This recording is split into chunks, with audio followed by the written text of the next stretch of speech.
Welcome to Radnor Memorial Library in Wayne, Pennsylvania. Thank you for joining me in our virtual library, and I am very glad that we can be together at this time.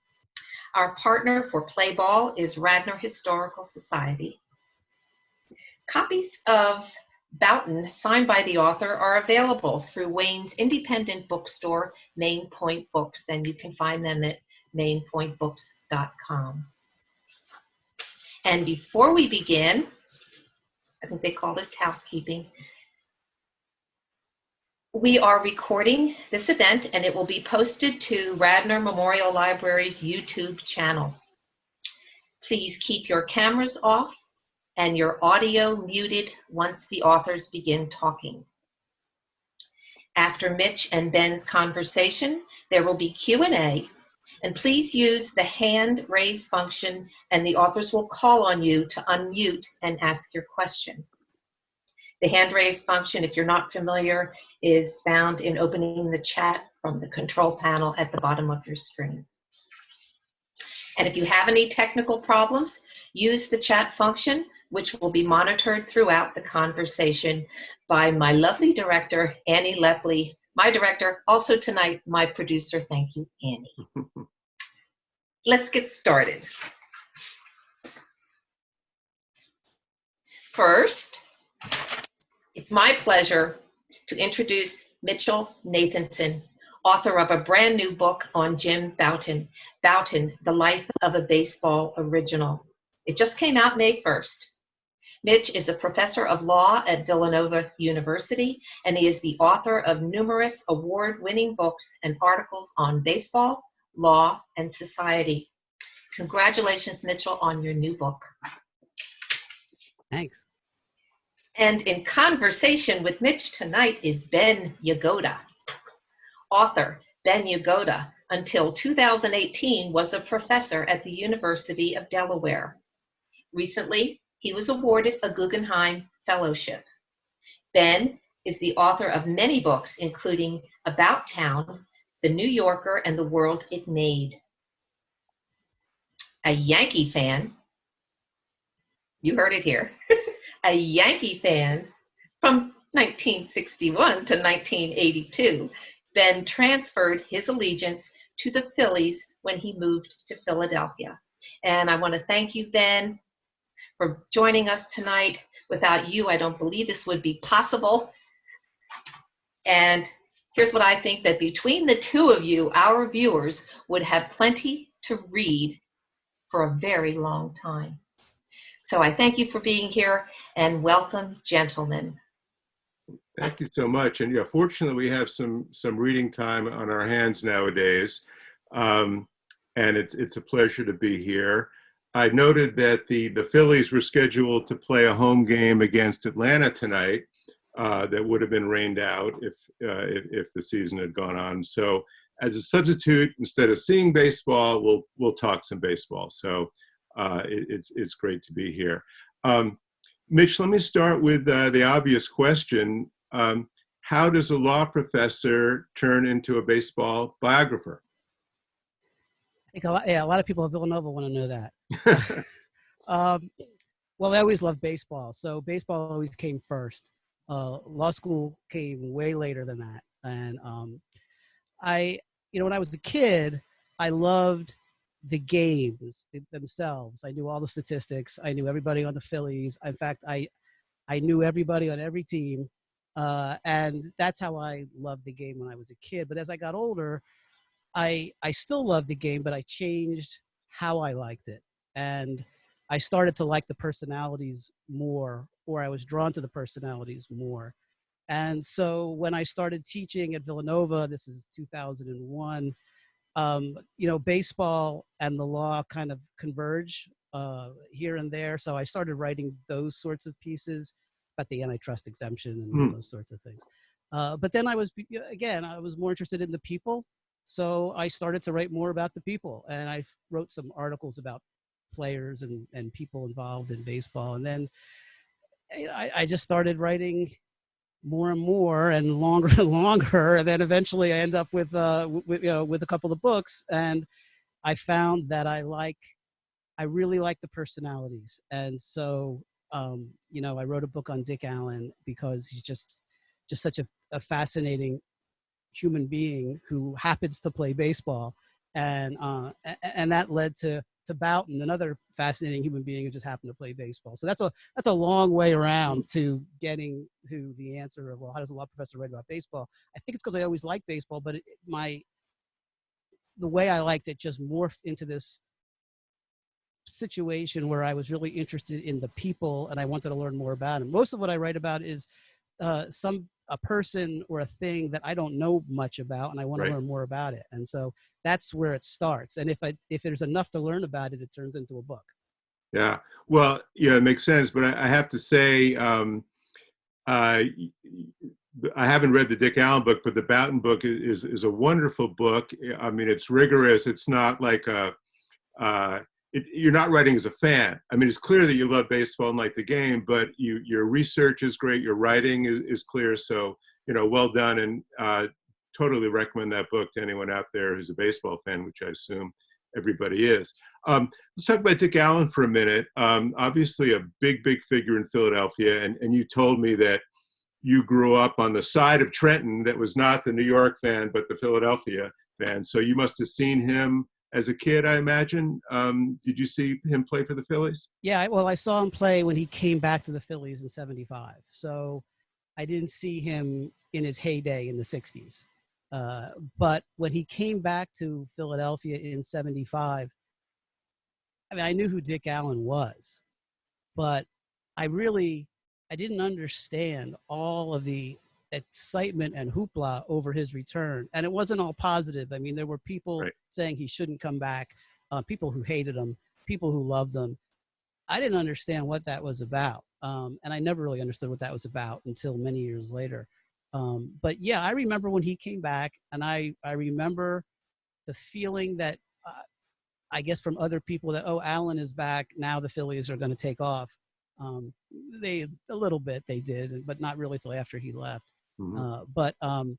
Yeah, I mean, he was just he was a magnetic personality, and he was still a magnetic personality when he returned in '75, and he would start a debate, you know, anytime his name was brought up, and he still starts debates every time his name is brought up, which is just an amazing thing if you consider the guy hasn't played since '77, and still you walk in, you know, well, when you could walk into a bar. You know, if you were to walk into a sports bar and you mentioned Dick Allen, people are going to line up on both sides. And well, I mean, the thing that I think of now that he comes up a lot is Hall of Fame, yay or nay. Do you think Dick Allen belongs in the Hall of Fame? Well, you know, after Harold Baines made the Hall of Fame, I think the doors are wide open. Okay. But no, I do. I think that the issue with Allen is the Hall of Fame is an insider's club. And yes, there are going to be those players who are just so good that they're going to get in no matter what. I mean, Babe Ruth was his own man, but you're not going to deny the Hall of Fame to a guy like Babe Ruth or a Ty Cobb. But then there are those guys who they don't rise to that level, but they're still fantastic players, guys like Allen. And it seems to me that the difference between the ones who make it and the ones who don't are the ones who got along and the ones who didn't get along. And Allen didn't get along. And that's why he hasn't gotten in. Having said that, I think he should be in. I think he will get in. He's up again in December. And yeah, I do think he's going to get in. I think the interesting thing about Allen, as opposed to a lot of these old time players, is the advanced metrics help him. Usually these old time players, when you start to look at WAR and all these other advanced metrics that are in vogue today, the old time players don't look as good. Allen looks better, which is unusual. And so I think that's going to get him in eventually. That would be great. I'll remember that prediction. So you write in the book, in my opinion, the three most influential ball players of the 60s were Curt Flood, Dick Allen, and Jim Bouton. Curt Flood challenged the reserve clause, and you mentioned there were several biographies of him. You wrote about Dick Allen. Why do you include Bouton as one of the three most influential ball players? Well, he's clearly, of the three, in terms of baseball ability, he finishes way down the bottom of that list. But I think you could say of the three of those, he might be the most influential because of how he influenced and changed the game. So he only won 62 games. He only really had 2 good seasons, if you look at his whole career. But even before Ball 4, he was changing the way people saw the game. He was a guy who, he wasn't the best player, but he was the most approachable, Yankee at least, which I guess you could talk about. I spoke to a lot of Yankee fans from that era who all said, their favorite player was Mantle, but Mantle wouldn't relate to the fans. He might sign an autograph, but he wouldn't say anything. Right. But Bouton would, if you went up and asked him for his autograph, he'd give you his autograph. But then he'd ask you how your mom was doing. He'd ask you about your, how your friends were, what you were doing in school. And so you could get to know a guy like Bouton. So he changed the way people related to the game that way, just because he was so approachable, which was so unusual. But then he also changed the game in terms of how players dealt with management. That was really groundbreaking in that he would hold out. He held out a couple of times in the mid-'60s. And yes, other players had held out. But the unspoken rule was when you held out, you didn't say anything. You kept your mouth shut. Meanwhile, management would blab to the papers all the time about, this guy makes this much and this guy makes that much. Not saying that the guy that's holding out is making $7,000. Right. But Bouton went right to the papers and talked about, this is what I'm asking for. This is what they're offering me. This is why I deserve it. This is why I think I should get more, which was it just wasn't done. And when he did it, the interesting thing about him is he wasn't, like I said, he wasn't that great of a player, but he was able to get more fans to see contract negotiations from the player side than management side. Yeah. And I think I write in the book, DiMaggio held out in 38. Now, Joe DiMaggio is an all-timer. But when he returned after his holdout, Yankee fans booed him because the management got to dictate the narrative. When Bouton held out, when he came back, nobody booed him because people could understand who he was. So this is all pre-Ball 4. So even forgetting Ball 4, he kind of changed the way people saw the balance of power in baseball.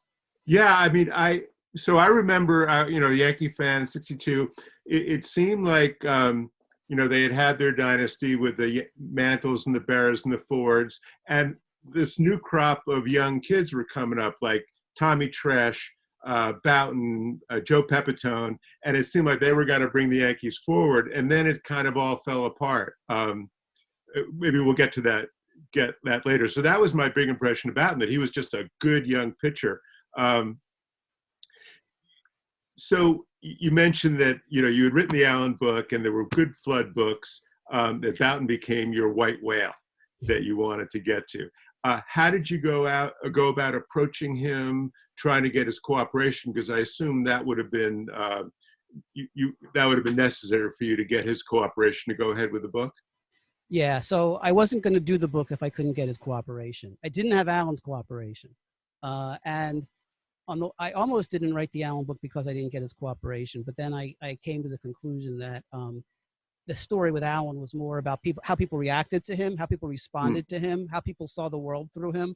And so while it would have been nice to have Allen, I didn't feel like I needed Allen. Also because Allen's version of the truth would change from one day to the next. And so, if I talked to him in, 2015, the likelihood that what he said was going to be consistent with what he was saying in 1965 is pretty small.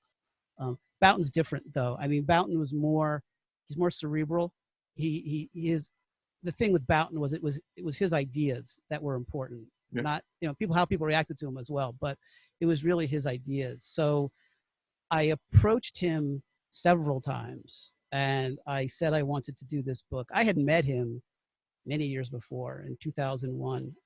And I talked to him briefly, not about this, but I talked to him briefly about something else. And he was just a really nice guy, approachable guy. And the interesting thing about Bouton is that he just made you feel like what you were saying was the most important thing in the world, even though it wasn't. And, there are a few people like that. I mean, Bill Clinton is like that. Bouton's like that too. I mean, he would look at you, he would listen. You could tell he was listening. And so ever since then, I was thinking to myself, wow, I'd really like to do something with him. So after the Allen book, I did approach him a few times. He kept telling me no. He was very nice, but he said, look, with all due respect, what do I need you for? I'm a writer myself, and I'm writing this story about my youth, and I'm going to, that's going to be coming out soon, and so I don't really need you. So I did write him a few times, and we exchanged a few emails back and forth.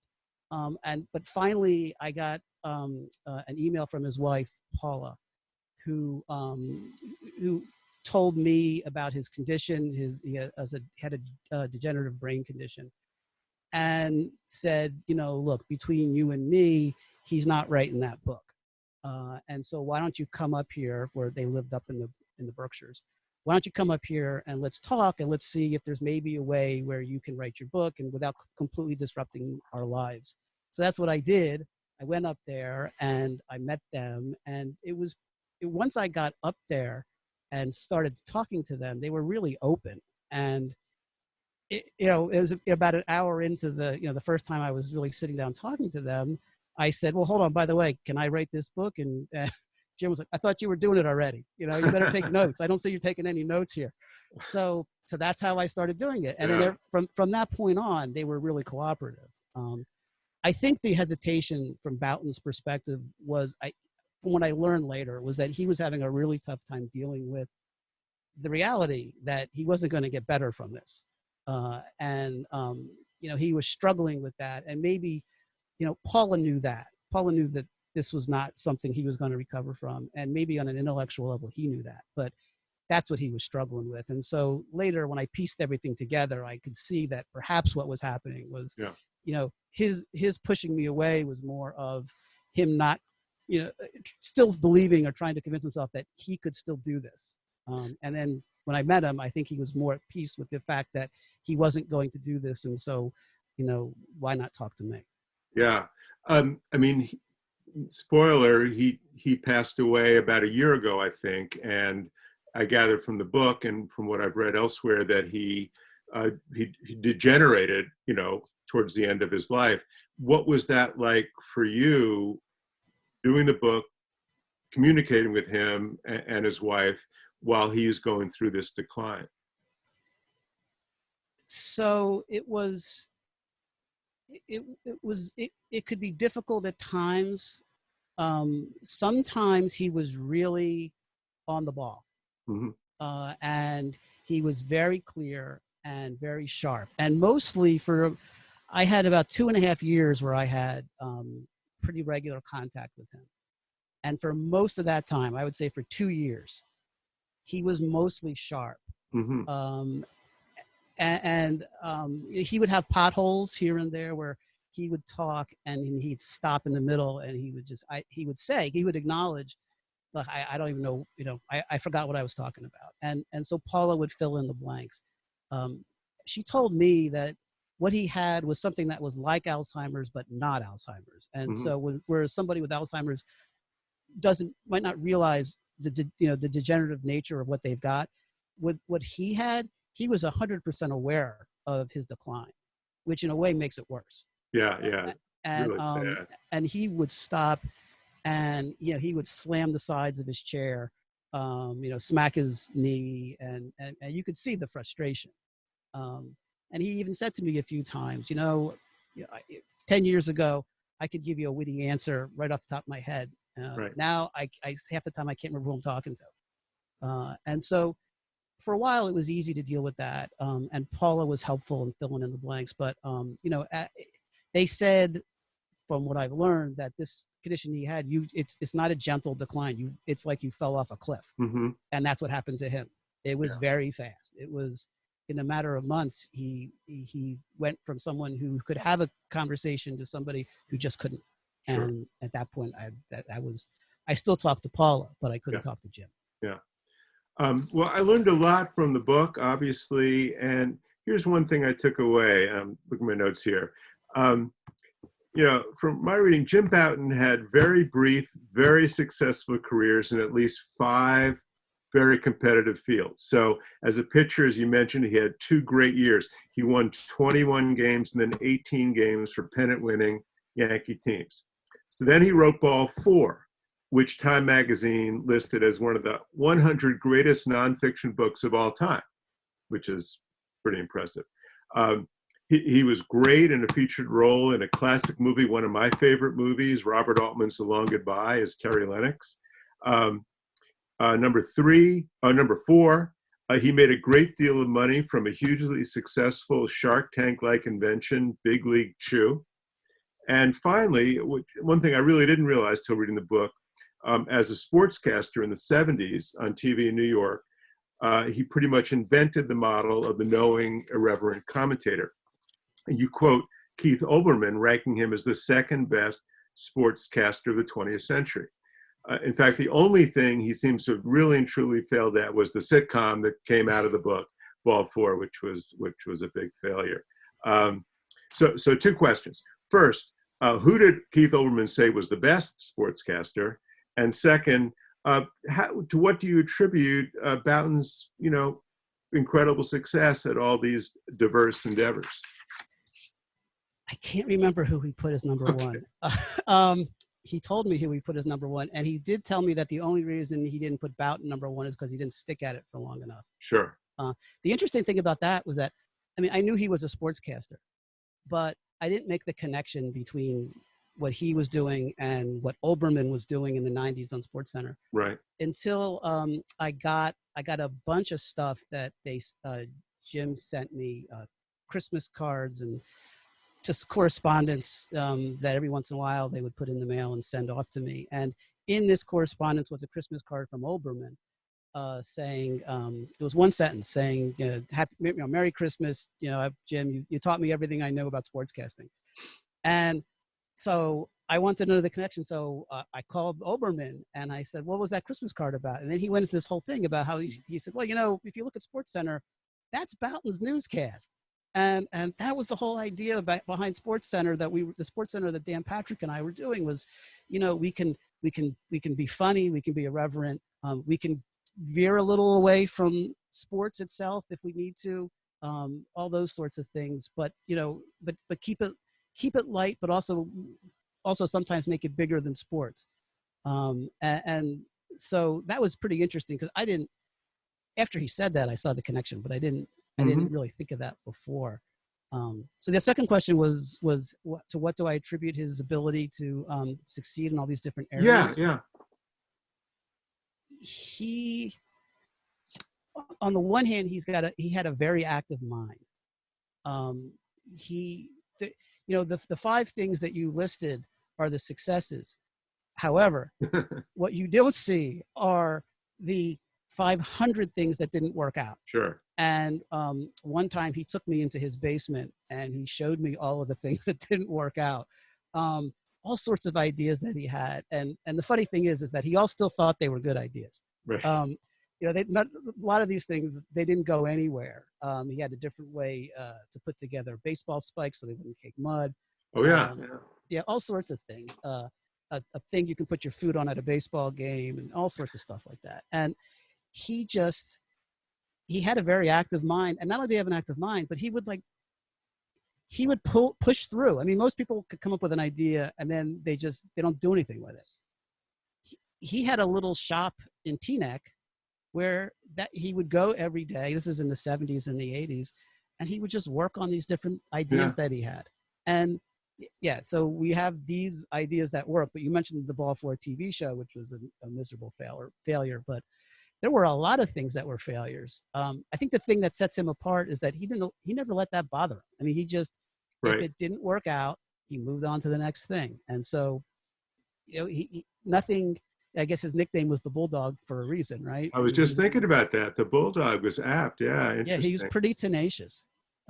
Somebody told me, somebody he worked with at NPR once, he did some commentary for NPR in the 80s. The person he was working with told me that the interesting thing about Jim was that he didn't see failure as the opposite of success. He saw failure and success as being right next to each other. And so if you failed, it didn't mean you were a long way from success. It meant only that maybe you just had to take one more step and you would succeed. Yeah. And so he didn't always succeed. But that, I think that explains a lot as to why he got involved in so much and why so much of it worked. Yeah. Well, of all those things, I would say probably the most impressive was Ball 4, which is, it's a classic. And two things seem striking about it in retrospect. One is the writing ability. And you spent some time talking about that. And you also make it clear that it was his writing, not his credited editor, Leonard Schechter, who really did serve as an editor, saying, maybe write a little more about this, a little less of that, and cut it down to size. But the writing is so, natural and fluid and excellent. And number two, his willingness and in fact, eagerness to tell the unvarnished truth, just whatever it was, it seemed like he was eager to tell it. And that just wasn't the mold at the time. For both those things, he wasn't like, super serious about it. He was casual about both those things, but those were just the way he operated. Just a natural thing. So can you talk a little bit about those two attributes? One, his writing ability, and number two, that sort of, no holds barred truth telling. Yeah, we talked a little bit about how he wrote.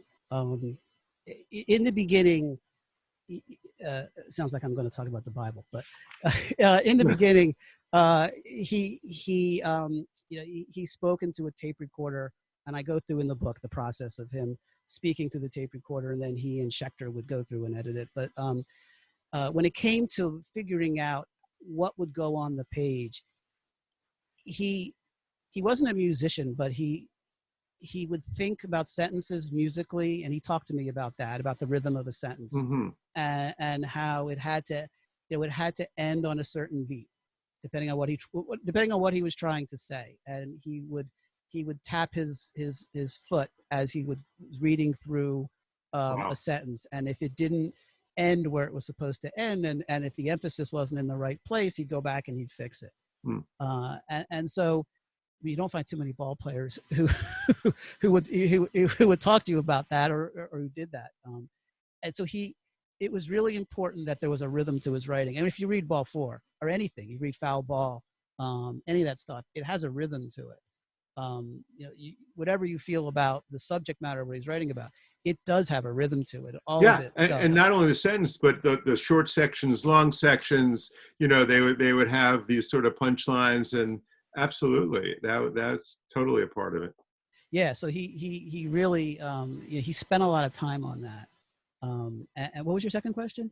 The truth telling part. The sort of you made the point that athletes' books, or books in quotation marks, up until that point, even the ones that were kind of marketed as the real story, like Jerry Kramer, Instant Replay, were a varnished truth. It was sanitized. It didn't tell you the real story, and he just went the other way. Where did that come from? Well, he had always wanted to write a book and tell these stories. He told me one story about when he was a teenager in Chicago Heights, and he worked for the Parks Department, and he would put together baseball games, basketball games for inner city kids. And he said that the most interesting part to him were the stories that these kids were telling to each other. And he was a little bit older, and he was putting these together, and he would come home and he would tell his brother or he'd tell his mother all these amazing stories. And some of them were off color, some of them were pretty rough, some of them were funny. And he said to me that that's what always attracted him. That these varnished stories, you only learn so much from them, but when you really listen to how people talk and the stories that they tell, you get so much more. And so he was always interested in that, and he was always aware of that. And so he always had this idea in his head he was going to write a book. And the book itself obviously wasn't written till 69, but he knew what sort of a book he was going to write ever since he was a teenager. He was going to write a book that was a book about people in people's voices. And if you're going to tell a story in people's natural voices, it's going to be unvarnished, or it's not going to feel right. And Right. and those are always the stories that he wanted to tell. He talked to me a little bit about Larry Ritter, who wrote Glory of Their Times. Yeah, The Glory of Their Times, which came out a few years before Mm. Ball 4, and was a story. For those who don't know, it was sort of an oral history of guys who had played in the early part of the 20th century. And what Ritter did was he turned on his tape recorder and he let these guys talk. Mm-hmm. And the thing that was amazing about that book, and it's still a great book, is that you hear the players talk in their own voice. And when you hear them talk in their own voice, there's a truth that you hear that you don't hear when it's cleaned up. And he told me he loved that book. Okay. And he just loved the way it sounded. He loved the way you could really get a feel for the times when you just read those pages. And so Ball 4, he said to me, well, half the book is quotes. I didn't really do much. Well, he did a lot. But he knew enough to have enough of the language of the players on there. So it would be a book that felt real and wouldn't feel like it was something that was prepackaged and all put together. Yeah. Well, talking about the quotes, you point out that there's obviously a lot of pushback and a lot of controversy when the book came out, and probably still is among some people. But one of the things that people said, some of his teammates said, was that, Bouton tricked us. He was taking notes and taking the stuff down all the time. We didn't know he was going to use it. But you kind of are a little dubious about that charge, I think. Yeah. I spoke to a lot of players that he played with in Seattle and in Houston. And every last one of them said that he always had a notepad in his back pocket. And he would just pull the notepad right out and just start writing. And to the point where anytime anything happened, somebody would yell, put it in your book, Bouton. So they knew it was a book. Later, when the book came out, I think the one who made the most noise was Joe Morgan, who was his teammate with the Astros, who said he didn't know there was a book. But I spoke to Bouton's roommate. I spoke to Larry Durker, who was a pitcher on that team. I spoke to a bunch of other Astros, and they said, Morgan's full of crap. I mean, everybody knew that he was writing a book, and they would talk about that he was writing a book. I think the thing that they didn't get was not that he was writing a book, but Mm-hmm. that he was going to write a book that was going to tell the truth.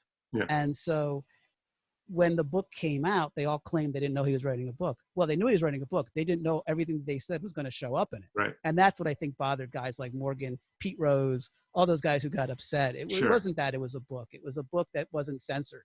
And that was the problem. On a similar note, one thing that struck me is interesting, especially you being a law professor, and correct me if I get the story wrong, but as I recall from your book, the manuscript for Ball 4 was sent to the publisher's lawyers.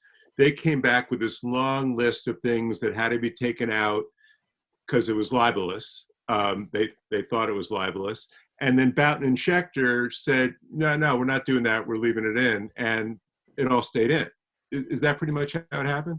Yeah, there were 42 instances of potentially libelous behavior, which they detail. It was a 5-page letter. And they went through, the fact that, the statement that Joe Pepitone stole an elevator is libelous. I mean, some of it was ridiculous stuff. They just go through every single thing. Bouton and Schechter, they did take out 5 things, Mm-hmm. but they left in 37. In addition to the 42 things, they also, the lawyer and the World Publishing's editor-in-chief, who didn't want the book published, as is at least, pulled out 74 additional things that he didn't like, stuff about greenies, about players cheating on their wives, all sorts of things, all sorts of language things, everything that made ball four a sensation when it came out. That's what he wanted excised from the book. They didn't take any of those out. They knew by that point, they knew they had something, and they knew that if this guy wasn't going to publish it, somebody else was going to publish it. Right. It might have been groundbreaking in baseball, but I think it's important to understand that the #1 bestseller at the time in fiction was Portnoy's Complaint. So, I mean, it wasn't as if, there weren't books out there that were using language and talking about sexual situations and things like that. It wasn't like there were no books out there. It just wasn't a baseball book. So they knew they could sell the book. And, I think I know, you can correct me on this one, in truth is defense in libel. So if it's true, you can't, lose. So were they sued at all? There's somebody, Mark Galicio, if you could turn your camera off, sir. There he goes. Thank you. So were they sued at all for libel? No, they weren't. And the things that the lawyer was concerned about was not so much the statements, but the additional statements that Bouton was making in the book, that he didn't like this person, or he didn't like the Yankees, he didn't like this general manager or whoever, because the lawyer said, well, those are evidence that can be used as evidence of malice, right? Oh, so I see. If they're public figures, and there's malice, well, then you've got a potential case. So they wanted all of those things out as well. All these things that suggested that Bouton had some sort of axe to grind and he was looking to take somebody down. But Bouton and Schechter stood firm, as I said, because they knew they had something at that point, and they knew that if worse came to worse, they would walk away from this publisher and they would go someplace else, and they would publish their book. They wanted to get out of this contract before this, and the publisher wouldn't let them out. So they were dying to get out of this contract. So as Pam mentioned, and I was a Yankee fan, and part of the sort of understood history of the Yankees in that era was the sort of symbolic incident of the decline of the Yankees in the mid-'60s was 1964, the Phil Linz harmonica incident. And, I had the sense that your view of that is slightly revisionist from what I read elsewhere, in terms of what happened on that bus. So can you take us through the harmonica incident and tell us what happened? In terms of who said what? Yeah, who said what? Who said, he said, play it louder. Right. So the way Bouton tells the story is that, so the Yankees were in a losing streak, and Phil Linz had a harmonica. And so I think they had lost to the White Sox. I think they had just been swept by the White Sox. I could be wrong about that, but I think that they were. So they get on the bus to go back to the hotel or to the airport, and Linz pulls out the harmonica, and I think he starts playing "Mary Had a Little Lamb," right? And so Yogi Berra, who was the manager, was at the front of the bus and said, to knock it off. And Linz allegedly said, "Well, what did he say?" And either Bouton or Mantle said, he said, "Play it louder." And so he played it again. And then Berra went to the back of the bus, grabbed the harmonica, and he threw it. I think he hit Pepitone in the knee. The thing broke. And then Frank Crissetti, who was the coach of the Yankees, said it was the worst thing he had ever seen in the history of the Yankees. This guy playing the harmonica. So the way Bouton told me the story was that he was the one who said that. Play it louder. But I do see a lot of other things that say that Mantle was the one who said that, right? Is that what you're saying? They're both, yeah, exactly. They're both, gone to the big Yankee Stadium in the sky. So we'll probably never know. I will say one thing. So I actually went back and looked at all of the contemporaneous reporting on that to see who said it. And I have to say that the there were a couple of beat writers on that bus, Mhm. and neither of them mentioned anybody saying that. They just mentioned the harmonica and Yogi Berra Yeah, telling him to knock it off, and then just going back there and throwing it.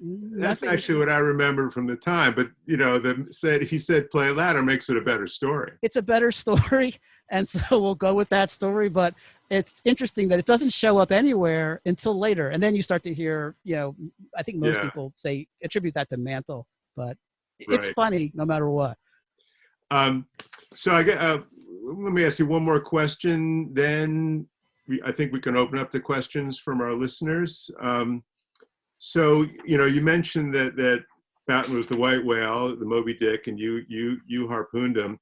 But I'm wondering if there's still a white whale. Anything you wish you were able to find out but couldn't? Something you wish you could still ask him? Any little thing like that? Or you got it all? That's a good question. One of the I don't know how quite to word this. Not the upside. I guess when I was doing the book and I was talking to Bouton, I was so aware of the fact that every time that I spoke to him might be the last time that I speak to him. Mm-hmm. And so I always tried to make a list of the things I wanted to ask him, because I was always aware that, he's good now, but he might not be next time. So I always try to get everything out that I could ask him.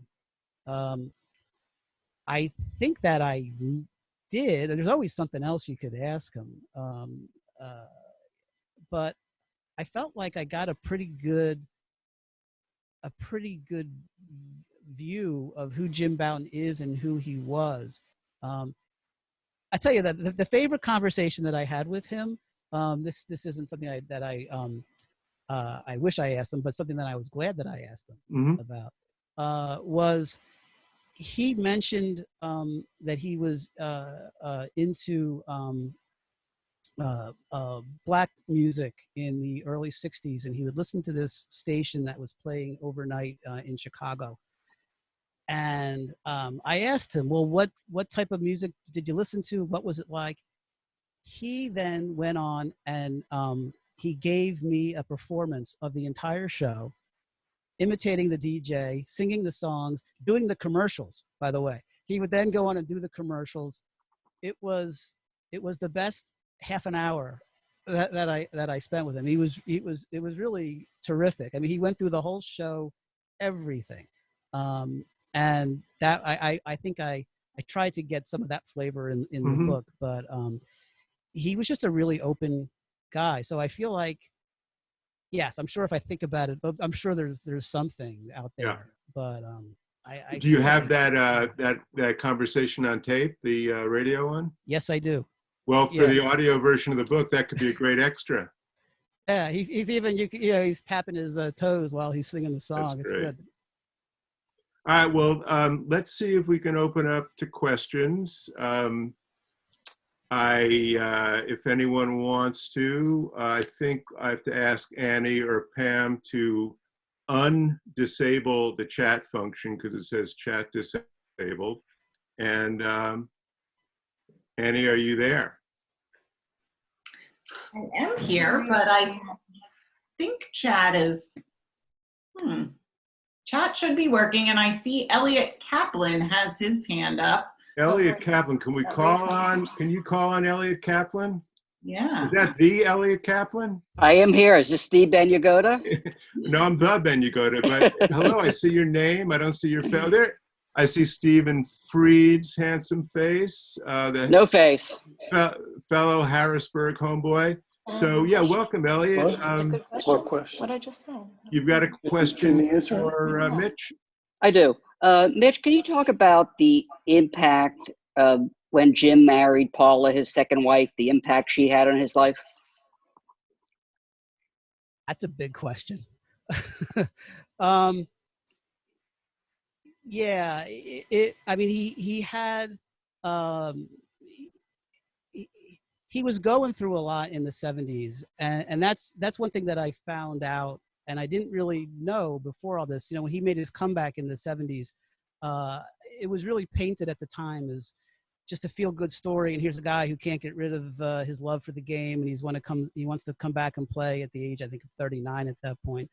But the real reason he made that comeback was that he was having a lot of problems in his marriage. And he was really, I talked to a lot of people who knew him at that time who said the same thing, that he was a lost soul.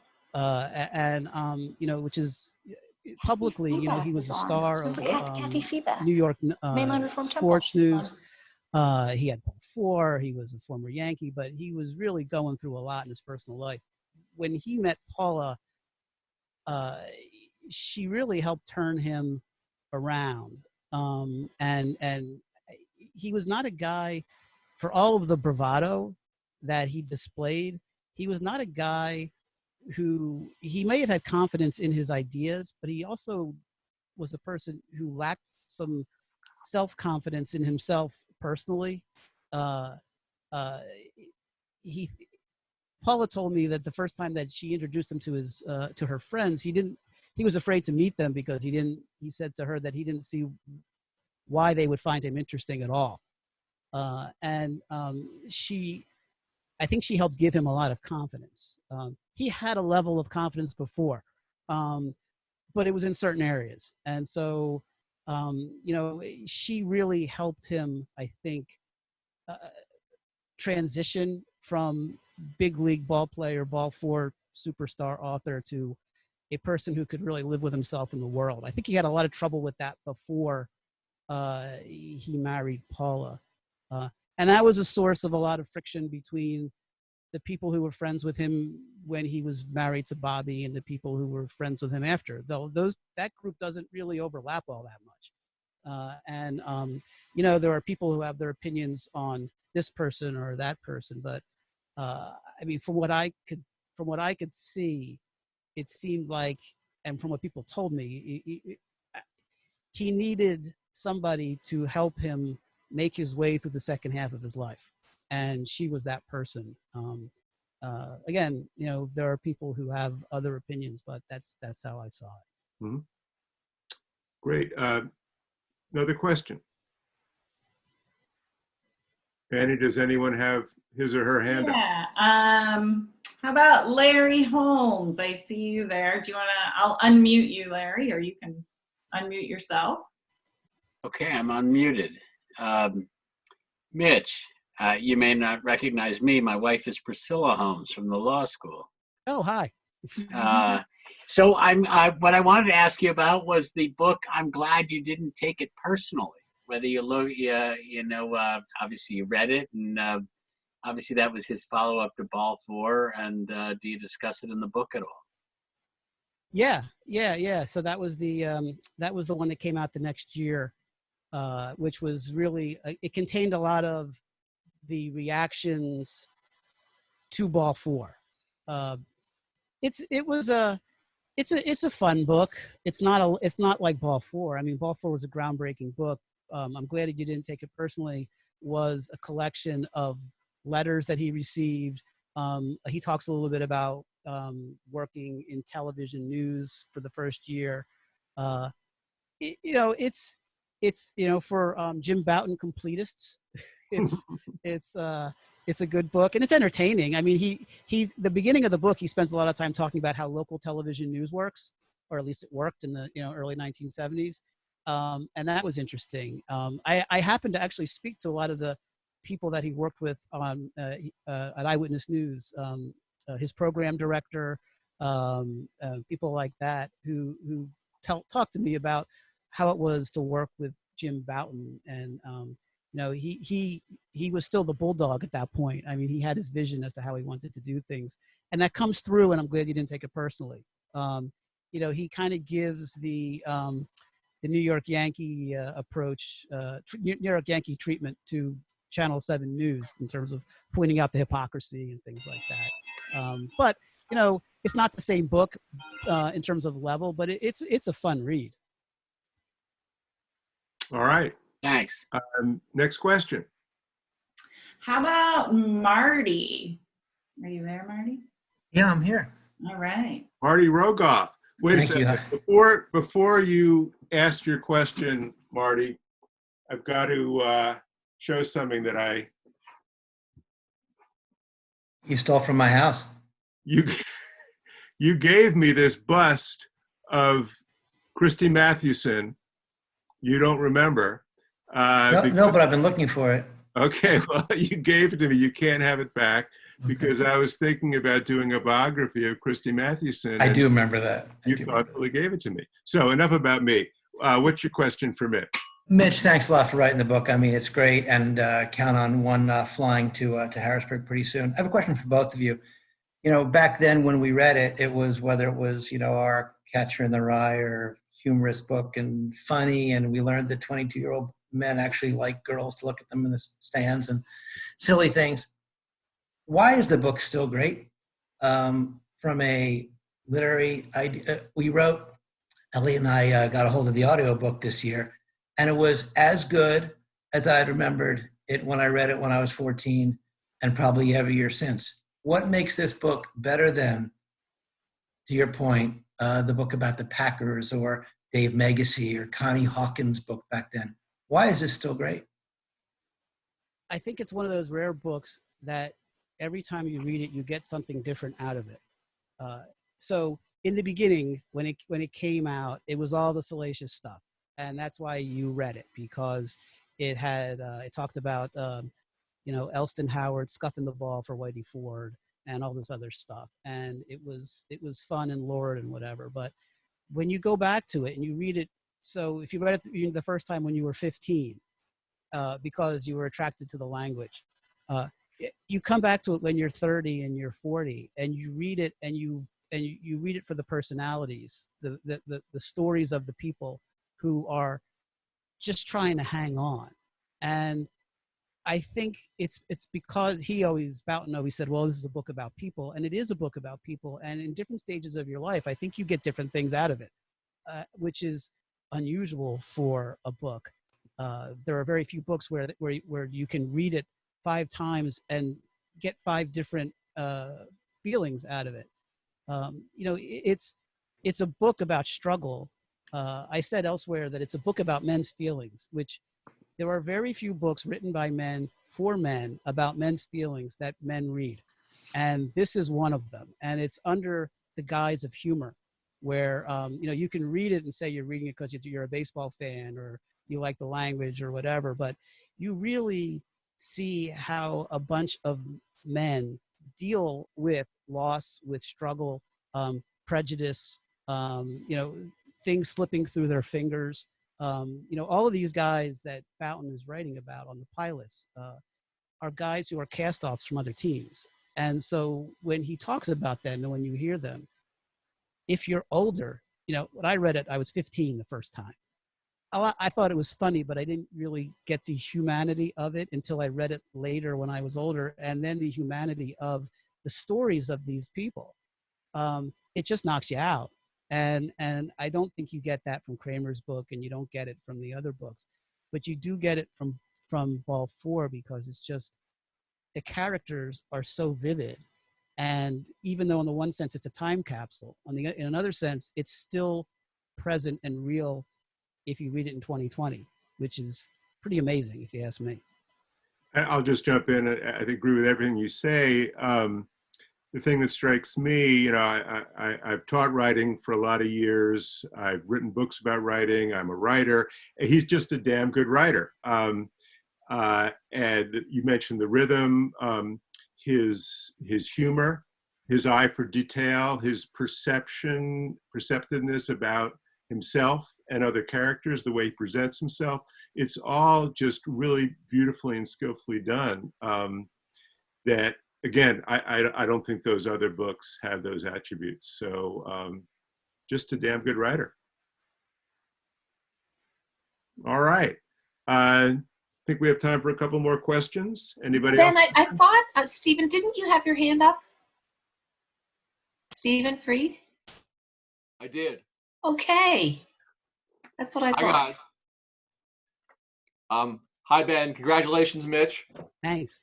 Funny to be on this call with Marty and Elliot. We were like the Jim Bouton fans in Harrisburg walking around carrying ball 4 like it was the Bible. And Ben, I think your point is well taken. That I think it was his way of making himself a character and letting himself be a funny character who rips himself sometimes. I mean, most tell-all books don't tell all about the tell-all, and that's still true today. But I had 2 questions for Mitch. Mitch, one is, what were the 5 things that they made him cut out of the book? And 2, did you see the actual manuscript of Ball 4? I'm really curious.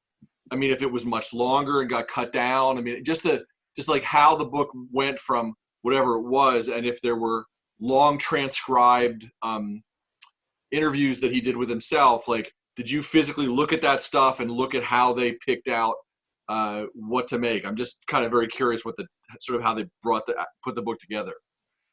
Yeah. So the 5 things, I don't know what those 5 things are. Oh, damn. I have the letter, and I also have Schechter's copy of the letter that from Wild Godshaw. And on Schechter's copy of the letter, he puts stars next to about 9 of the 42 things. I'm not quite clear why the stars are there, but I know that some of those things are in the book. I guess I could go through Ball 4 and find the 5 that are out that are not in there, but I didn't do that.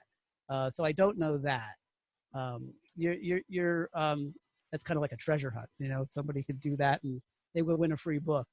The second one, though, yes, I did see the manuscript. I saw all the notes that he took, and I saw all the different drafts of the manuscript. So starting with the transcription, which is on onion skin paper, and it's like 1,000 pages long. I mean, it's a huge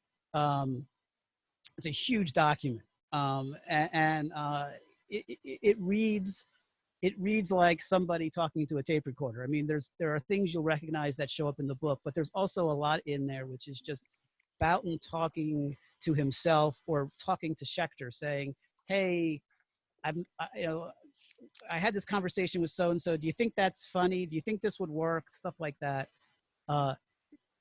So it's stream of consciousness. What it looked like, what it reminded me is, I don't know if you ever saw the original scroll of On the Road.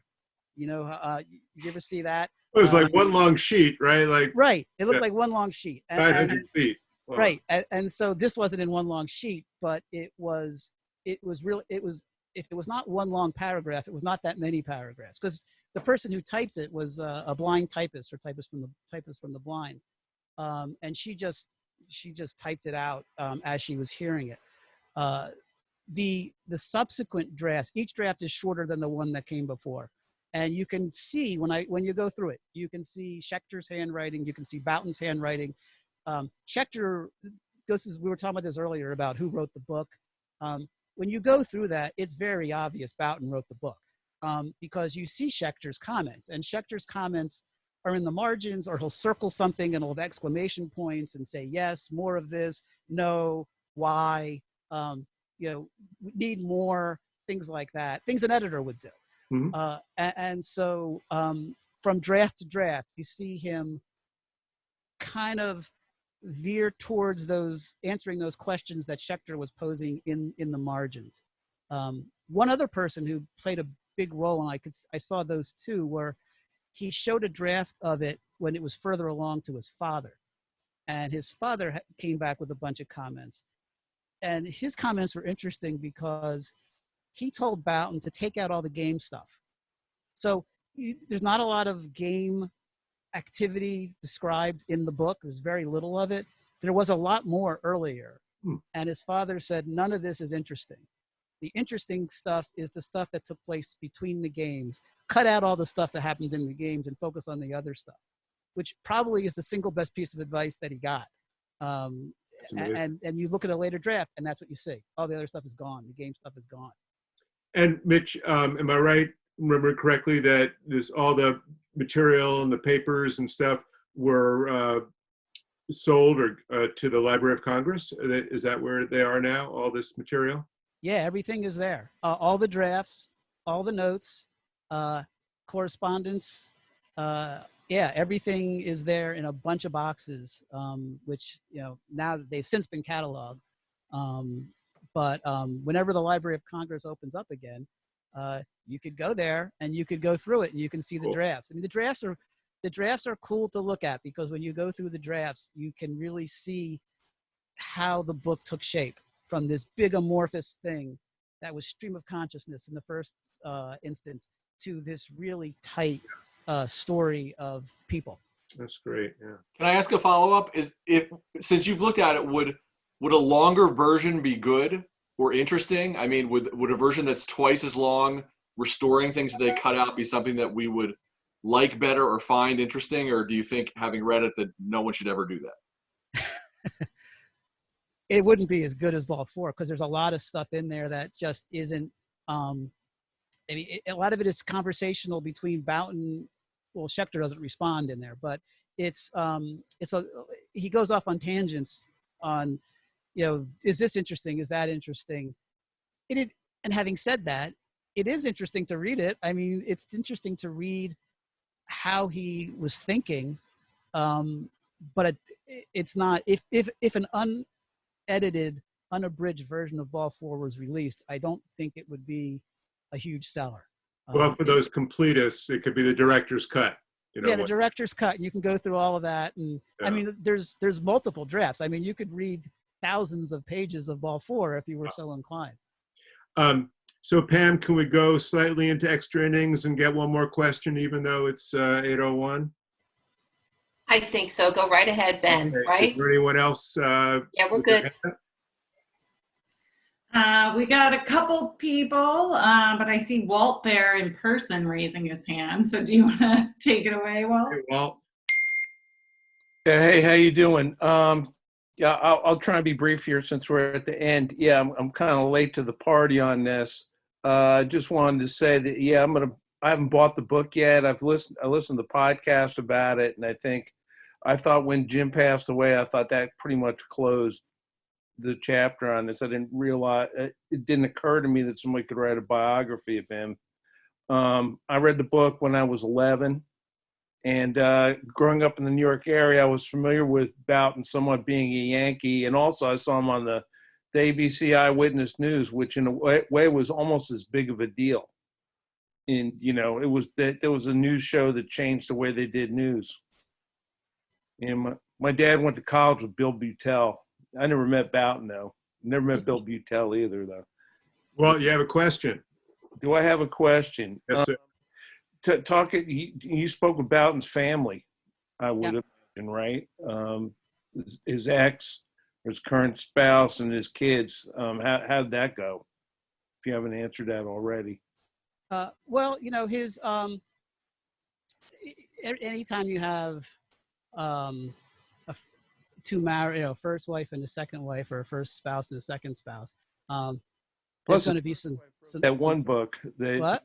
The first wife wrote a not so complimentary book. Right. But she was very, very helpful, and very, very helpful, very pleasant, very nice.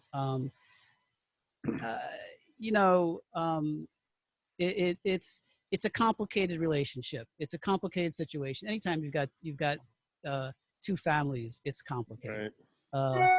So you try to navigate that the best you can. And I mean, to everybody's credit, they were all helpful. I mean, they didn't have to be, but they were. So, I appreciated it.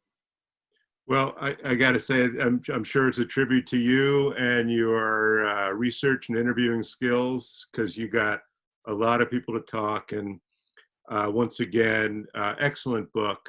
Title is Bouton. Author is Mitchell Nathanson. And thanks so much for taking the time to talk. And thanks to everybody for the questions. Thanks to Pam and Annie for facilitating, and Libby Mosier for facilitating as well. And Pam and Annie, what do we need to do to sign off? We're done. Well, thank you. Thanks so much. Yeah, I really you just need to say goodbye, good night. All right. Thanks, guys. Thank Yep. you, Mitch. Thank you. It was really Stay in great. touch.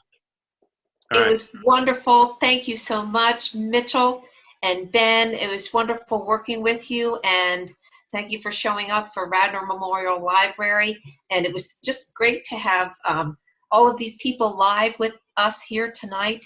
And the good part is that I think we'll get a lot of mileage out of this because it'll be posted on the Radnor Memorial Library's YouTube page. So I think a lot of people will just click on that, especially Mitch here with your brand new book. And I know there's podcasts out there. I listened to one the other night, but it's nice when people can see you as you talk about your book, and then, you know, being interviewed by Ben Yagoda, which is a real plus. And it's been my pleasure. I see all my authors here. Wow, I'm going to add you guys to my list. I have Elizabeth, I have Stephen, and who else is here? It's just been wonderful. So I thank you all. And Kathy, are you still here? Kathy Feebach? I guess not, but Kathy Feebach was here, and she's the owner of Main Point Books. If you'd like to go to mainpointbooks.com, our local independent bookseller in Wayne, and order a copy of Mitch's new book, and maybe Ben's book. Everybody else's book, and Rush, and Elizabeth. I mean, I got all my authors here tonight. So thank you so much, and I guess we say goodnight. Annie?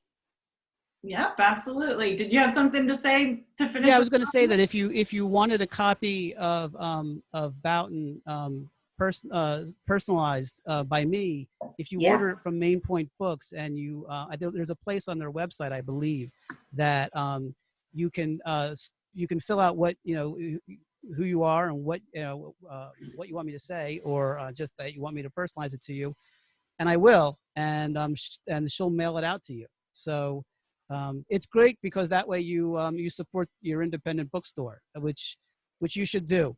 And so really, if you're interested in Bouton and the book, you can get it from her, and I'll sign it, and that's a great way to do it. Mm-hmm. Fantastic. And my last comment is, Mitch, I hope when this is all over, we can take in a ball game. Yes, definitely. That would Okay. be great. Till then.